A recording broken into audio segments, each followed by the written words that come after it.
Olá, sétimo ano, tudo bem? Vou começar a falar com vocês aqui sobre o capítulo 3, que é sobre população em movimento. Quando eu estou falando de população em movimento, eu estou falando sobre os processos migratórios, né? Os fluxos migratórios. E o que é migração? A migração, gente, é o deslocamento de uma pessoa pelo território.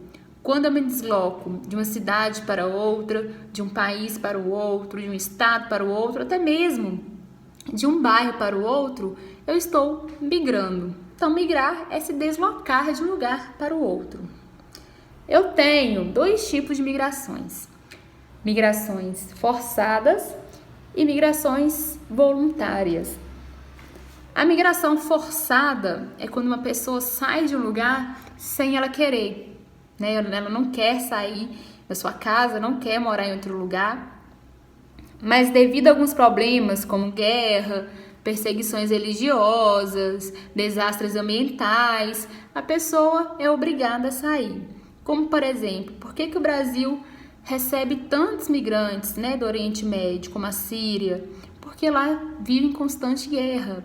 Então as pessoas têm que fugir. Se fosse para elas escolherem, gente, elas iam falar: não, eu quero que não tenha guerra aqui no meu país e que eu possa morar tranquilamente, né? Mas não é isso que acontece. Infelizmente, não estão na mão delas, nas mãos delas decidir isso. Já a migração voluntária, quando eu saio por vontade própria. Eu quero morar em outro lugar que eu acho mais legal. Eu acho São Paulo mais legal que Viçosa, então eu vou para São Paulo, mais badalado. Eu quero um emprego melhor. Eu acho que outro país me ofereceu um emprego melhor, mesmo eu tendo emprego aqui. Então, isso é voluntário. Você está saindo porque quer. Do mesmo modo que eu tenho migrações, né, internas e migrações externas.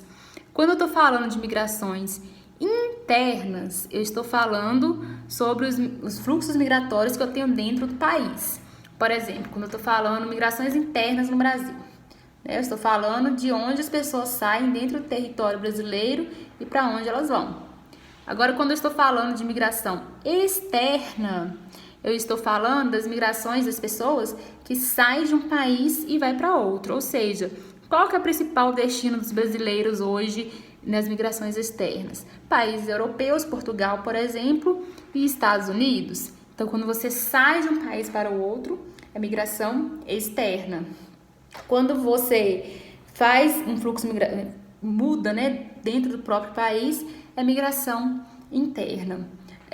Gente, outro tipo de migração que nós temos também é a migração pendular. O que é a migração pendular?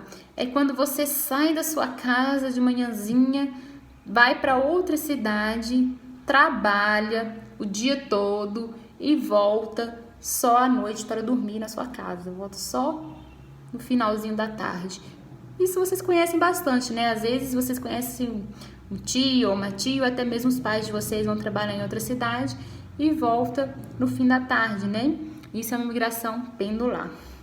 Olha só, no outro capítulo, nós vimos que a população brasileira, ela cresceu muito, né? Seu crescimento vegetativo foi alto. E isso devido às melhores condições de vida. Mas, gente, olha só, não é só a condição de vida que vai determinar o crescimento populacional de um país. O fluxo migratório também. Porque olha só, se o Brasil estiver com muito emigrante, né, se tiver pessoas saindo do Brasil, a população tende a quê? Diminuir. Mas se estiver com muito imigrantes, ou seja, com várias pessoas entrando, a população tende a crescer, né?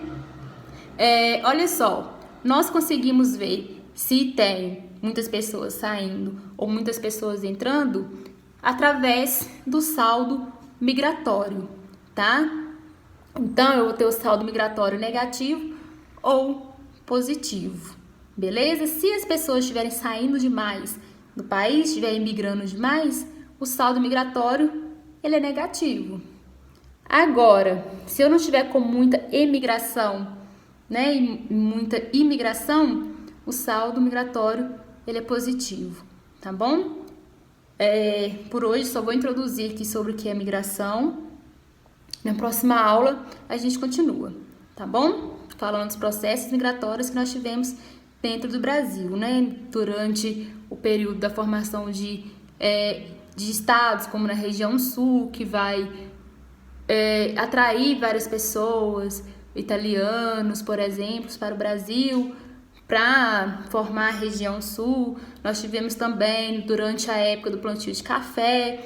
Então, nós vamos falar desses processos migratórios, ok? Tchau!